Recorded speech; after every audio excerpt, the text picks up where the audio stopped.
తమిళనాడు సీఎంగా గురువారం శశికళ ప్రమాణ స్వీకారం చేసే అవకాశం ఉంది. ఆ రోజు సుముహూర్తం ఉండటంతో 9వ తేదీని చిన్నమ్మ ఎంపిక చేసుకున్నట్టు అన్నాడీఎంకే వర్గాలు చెప్తున్నాయి. పన్నీరు సెల్వం ఒత్తిడితోనే తాను సీఎం పదవి చేపడుతున్నట్టు తెలిపారు శశికళ. అమ్మ ఆశయాలను నెరవేరుస్తానని అంటున్నారామె. జయం మరణించిన 2 నెలలకు శాసనసభాపక్ష నేతగా ఎన్నికయ్యారు శశికళ. త్వరలోనే తమిళనాడు 3వ మహిళా ముఖ్యమంత్రిగా ప్రమాణ స్వీకారం చేయనున్నారు చిన్నమ్మ. నేతల హర్షధ్వానాల మధ్య అమ్మ వర్ధిల్లాలంటూ నినాదాలు చేశారామె. ఒక దశలో భావోద్వేగానికి గురై కన్నీరు పెట్టుకున్నారు.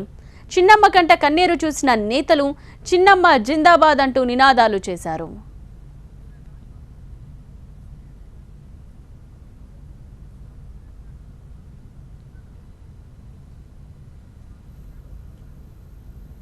ఎంతో సందడిగా మారిన పోయస్ గార్డెన్ నుంచి అప్డేట్స్ అందించడానికి మా ప్రతినిధి దేవి అక్కడ సిద్ధంగా ఉన్నారు. దేవి, ఏం జరుగుతోంది అక్కడ? రైట్ నేతలు, ప్రస్తుతం పోయస్ గార్డెన్ లోపల అతి ముఖ్యులు మాత్రమే శశికళని లోపల సంప్రదింపులు జరుపుతున్నారు శశికళతో. ఎందుకంటే అసలైన ఈక్వేషన్స్ అన్ని కూడా ఇప్పటి నుంచి మొదలవుతాయి. ఆమె 60% 40%గా డివైడ్ అయ్యారు. 60% ఆమె కోటరీలో మద్దతు ఇస్తే 40% బయటకు చెప్పకపోయినా కూడా 40% ఆమెకు వ్యతిరేకంగానే ఉన్నారు. 60% వరకు ఆమెకు మద్దతు వచ్చింది కాబట్టి రేపొద్దున ప్రాబ్లం ఉంటుందేమో అని కలిసి ఆమెకు పూర్తిగా మద్దతు ఇచ్చారు.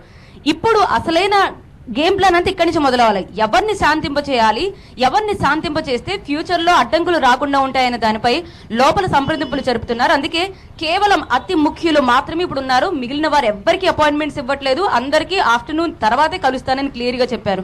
ఇంకొక విషయం, ప్రమాణ స్వీకారం నుంచి డిప్యూటీ సీఎం ను కూడా ఎన్నుకోబడుతున్నారు. కాబట్టి ఎవరు ఆల్రెడీ దేవర వర్గం నుంచి ఈమె ఉన్నారు కాబట్టి ముఖ్యమంత్రిగా, గౌండర్ వర్గం నుంచి గనక డిప్యూటీ సీఎం ను ఒక వ్యక్తిని సెలెక్ట్ చేస్తే కనుక ఆ వర్గాన్ని కూడా శాంతింప చేయొచ్చు అనే ఒక సమాలోచనలు అయితే లోపల జరుగుతున్నాయి. ఎవరు డిప్యూటీ సీఎం గా ఎన్ని కాబడుతున్నారు అనేది కూడా మనం చూడాల్సిన అవసరం అయితే కనిపిస్తోంది. సో టోటల్ గా ఈక్వేషన్స్ అంటే పక్కా ప్రణాళికతో పక్కా వ్యూహంతో ఇప్పుడు కంప్లీట్ గా ముందుకు వెళ్ళాలి. అండ్ డిఎంకే కూడా ఇదే చూస్తోంది. వాళ్ళు ఎవరిని ఎన్నుకుంటారు, ఎలా వెళ్తారు, ఏ మంత్రివర్గాన్ని వాళ్ళు ప్రకటిస్తారు, దాన్ని బట్టి తమ వ్యూహం ఎలా ఉంటుంది అనేది చూస్తున్నారు.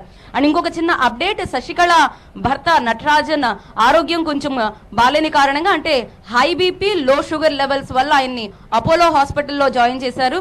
ఇక్కడే డిఎంకే కూడా చెప్తోంది ఇది కేవలం శశికళ ఆడుతున్న మరో డ్రామాగా చెప్తున్నారు. కేవలం ఇది సానుభూతి పొందడం కోసమే అని చెప్తున్నారు. సో ఓపీఎస్ పరిస్థితి ఏంటి?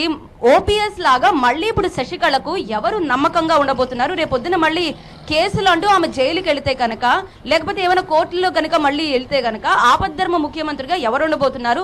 అది ఖచ్చితంగా ఓపీఎస్ అయితే అయి ఉండరు, కానీ ఎవరు ఉంటారు? మొత్తం ఈ డీటెయిల్స్ కు సంబంధించి అలా పాస్ట్ మొత్తం శశికళకు సంబంధించి అప్డేట్స్ అందించడానికి సీనియర్ రిపోర్టర్ కొలీగ్ మురళి ప్రస్తుతం మనతో పాటు జాయిన్ అవుతున్నారు. మురళి గారు. Thank you Devi.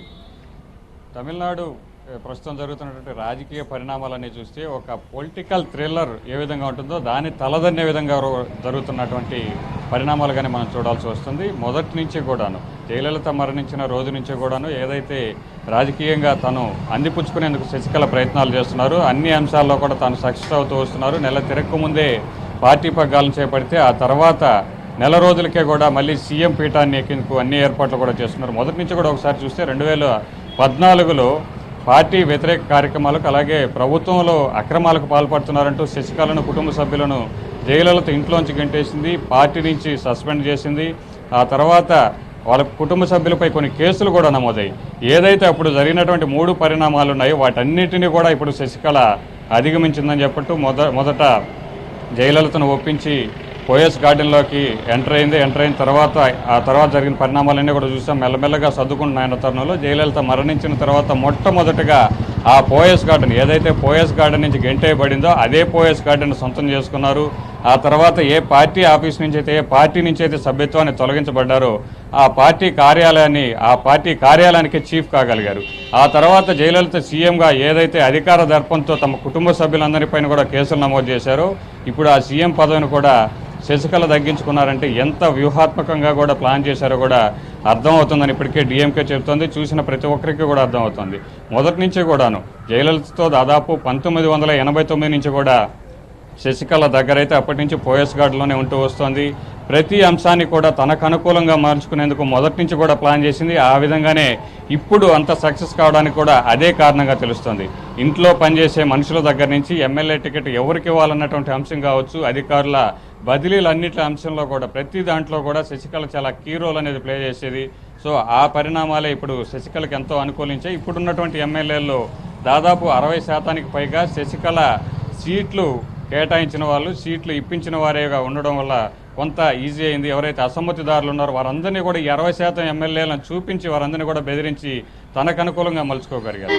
సో ఇటీవల కాలంలో చూస్తే ఎవరైతే శశికళకు పోటీ అవుతారనుకున్నారో వారందరినీ కూడా ఏదో ఒక రూపంలో బుజ్జగించుకోవచ్చు, వారి చేతనే సీఎం కావాలని మాటలు చెప్పించుకున్నటువంటి పరిస్థితి ఇక్కడ శశికళ ప్లాన్ చేసి సక్సెస్ అయిందంటే, సో మొదటి నుంచి కూడా శశికళ ప్లాన్స్ ఏ విధంగా ఉన్నాయి, ఇప్పుడు సక్సెస్ అయినటువంటి విధానం కావచ్చు. అయితే ముందు మాత్రం శశికళకు అనేక అవరోధాలు ఉన్నాయి, అనేక ఇబ్బందులు, సవాళ్ళు అయితే ఎదుర్కోక తప్పని పరిస్థితి మాత్రం మనం చూడాల్సి ఉంటుంది.